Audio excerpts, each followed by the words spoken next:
Hai semuanya, Assalamualaikum. Selamat datang di channel Silva Raditya. Nah, di kesempatan kali ini saya ingin berbagi bagaimana caranya bikin salah satu olahan tape. Nah, yang kemarin kan udah tuh bikin bolu tape yang super empuk dan enak banget. Ini nggak kalah empuknya, yaitu kita akan bikin apem panggang. Ini sangat simpel banget cara bikinnya. Tetap bahan dasarnya dari tape juga, tapi ini tidak membutuhkan telur sama sekali. Nah, yang dipikirin kan kalau misalnya tidak menggunakan telur pasti bakalan nggak empuk. Jangan salah, ini sangat empuk banget dan enak banget, simple banget cara bikinnya. Jadi buat teman-teman yang udah penasaran apa saja bahannya dan bagaimana cara pembuatannya, so jangan kemana-mana, tonton terus hingga akhir. Terima kasih.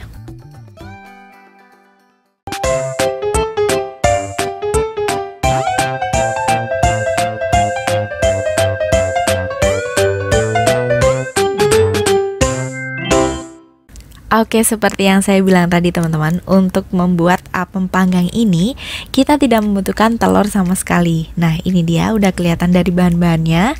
Langsung aja kita ke bahan yang pertama. Untuk bahan yang pertama, di sini ada 260 gram tepung beras seperti ini. Kemudian ada 150 gram gula pasir, 120 gram tape singkong, 70 gram tepung terigu protein sedang atau di sini saya menggunakan segitiga biru, 2 bungkus santan kental instan, 3 lembar daun pandan. Kalau misalnya nggak ada daun pandan juga nggak apa-apa, nggak pakai. Kemudian 1 sendok teh ragi instan. Ragi yang saya gunakan adalah ragi saff instan. Oke, itu dia bahan-bahannya. Gimana teman-teman? Sangat simple banget kan? Langsung aja kita ke cara membuatnya. Yang pertama, di sini akan saya buat santan sebanyak 450 ml. Nah, untuk cara membuatnya, tinggal kita tuang semuanya untuk 2 bungkus santan kental instan, kemudian kita tambahkan air hingga mencapai batas 450 ml.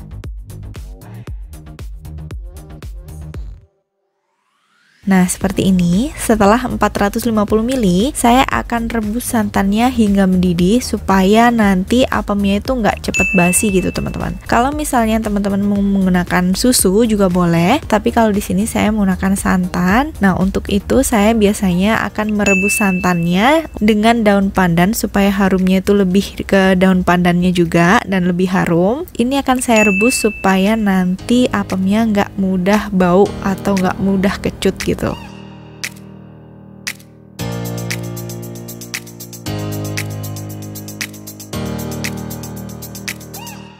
Nah, setelah mendidih seperti ini, kemudian ini saya sisihkan terlebih dulu. Untuk menyisihkannya, biar lebih cepat dingin atau lebih cepat hangat nantinya, saya akan tuang ke wadah yang tidak panas, seperti ini. Saya masukkan aja sama daunnya, nanti kalau misalnya digunakan, saya akan buang dulu untuk daun pandannya. Nah, ini santannya akan saya biarkan hangat, jadi jangan sampai dingin ya teman-teman. Kita biarin sampai hangat aja. Oke, kita sisihin dulu santannya. Lanjut ke langkah berikutnya. Nah, kemarin kan ada tuh yang tanya kenapa waktu menghaluskan tapenya tidak menggunakan adukan telur seperti ini, tidak menggunakan pengocok telur, karena memang tidak bisa teman-teman. Jadi sebenarnya sebelumnya udah saya coba kalau misalnya mengaduk tapenya atau menghaluskan tapenya menggunakan pengaduk telur bisa atau enggak. Dan seperti ini buktinya kalau menggunakan pengaduk telur, tape dan gulanya tidak akan tercampur rata dan tidak akan halus. Jadi itu jawabannya kenapa saya tidak menggunakan pengaduk telur. Oke, saya sisihkan terlebih dulu. Karena itu, kenapa di sini saya menggunakan 3 mata pisau seperti ini. Kemudian untuk tape dan gula pasirnya saya akan masukkan bersamaan. Lalu tinggal kita pencet aja bagian atasnya supaya ini halus dan benar-benar tercampur rata. Kalau misalnya teman-teman nggak pakai chopper, boleh aja tinggal dihalusin semuanya. Tinggal dipencet-pencet sama garpu. Kemudian kita akan hancurkan sampai keduanya ini halus. Tuh kalau misalnya tidak menggunakan chopper. Kalau menggunakan chopper, tinggal kita pencet aja bagian atasnya sampai keduanya tercampur rata dan halus. Jangan lupa untuk tapenya kita buang bagian tengahnya supaya nanti nggak nyelolot gitu ya teman-teman, nggak sampai bikin kita makan bagian tengah batangnya itu. Kemudian setelah halus kita matikan dulu, lalu kita masukkan tepung berasnya, kemudian tepung terigu serbagunanya kita masukkan juga. Setelah itu kita tambahkan ragi instannya. Di sini saya menggunakan 1 sendok teh ragi instan.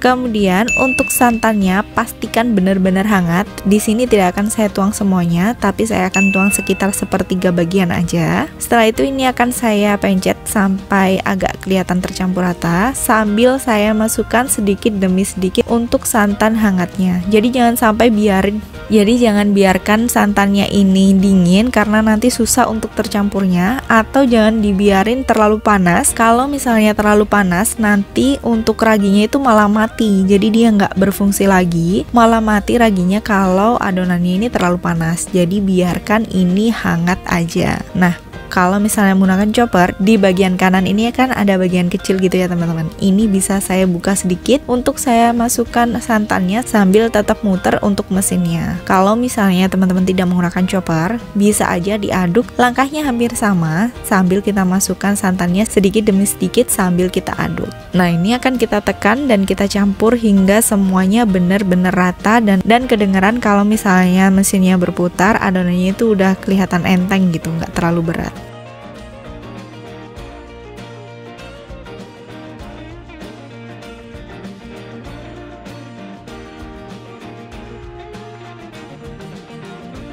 Nah, hasilnya seperti ini, udah selesai. Kemudian di sini akan saya saring hingga saya mendapatkan benar-benar tidak ada bagian yang bergerindil atau menggumpal. Ini akan saya saring dulu, baik menggunakan chopper maupun manual dengan tangan, tetap akan kita saring terlebih dulu supaya nanti benar-benar tidak ada bagian yang bergerindil atau menggumpal. Itu membuat apemnya agak sedikit aneh gitu kalau misalnya ada yang bergerindil. Jadi kita saring supaya mendapatkan hasil adonan yang benar-benar halus.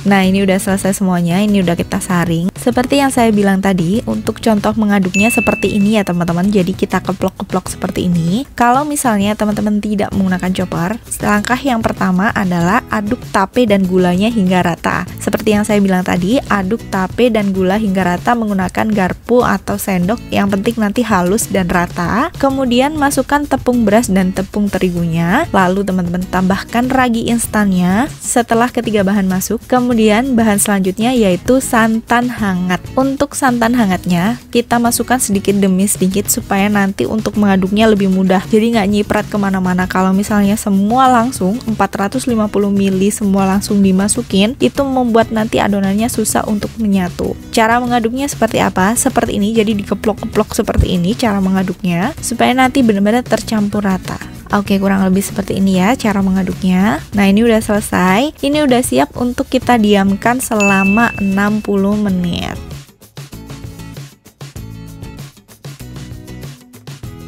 Kemudian setelah kita diamkan selama 60 menit, hasilnya adonannya mengembang seperti ini. Lalu ini akan saya aduk sebentar aja sampai semua udaranya itu mulai keluar. Saya aduk sebentar aja, nggak perlu terlalu sampai dikeplok-keplok. Yang penting diaduk sebentar seperti ini. Jadi sesuai yang saya bilang, meskipun tidak menggunakan chopper ataupun mixer, bisa menggunakan manual dengan wish aja, nggak perlu pakai mixer maupun chopper. Jadi disesuaikan aja apa yang ada di rumah teman-teman. Kemudian ini adonannya setelah kita buang udaranya, udah kita aduk rata. Adonan ini akan saya masukkan ke dalam wadah seperti ini supaya nanti saya lebih mudah untuk menuang ke dalam cetakannya.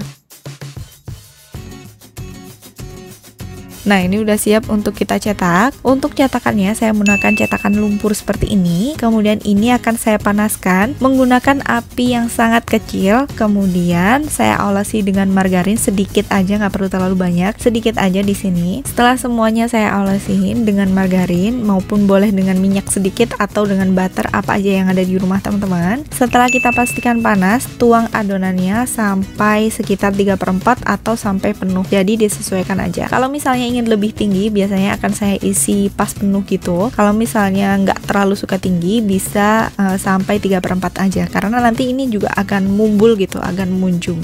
Nah, seperti ini. Di sini saya menggunakan api yang sangat kecil supaya nanti benar-benar matang merata di bagian atasnya juga. Jadi nanti nggak gosong di bagian bawah aja, tapi bagian atasnya juga matang. Nah, kurang lebih seperti ini. Jadi ini beda banget sama martabak ya teman-teman. Kalau martabak kan di awal kita masukin adonannya itu harus benar-benar panas supaya nanti ada serat-seratnya ketika matang. Tapi kalau ini kita nggak perlu menggunakan api yang sangat besar, karena kalau kita menggunakan api yang sangat besar biasanya di bagian bawahnya tuh gosong lebih cepat daripada matang di bagian atasnya. Jadi untuk satu adonan ini saya menjadi 12 apem panggang. Kalau misalnya lebih sedikit bisa lebih dari 12, tapi karena ini saya bikinnya full semuanya, jadi ini sekitar 12 apem panggang. Nah, setelah kita masukin semuanya adonannya, kemudian kita tutup sebentar sampai nanti kita lihat atasnya itu matang. Biasanya kalau matang tinggal kita cek aja bagian atasnya. Nah, di bagian atasnya tinggal kita sentuh aja. Kalau misalnya bagian atasnya itu masih lengket berarti belum matang. Kalau udah nggak lengket berarti udah matang. Nah, kurang lebih seperti ini. Sangat simpel banget cara bikin apem panggangnya. Tanpa berlama-lama lagi, langsung aja yuk kita cicipin.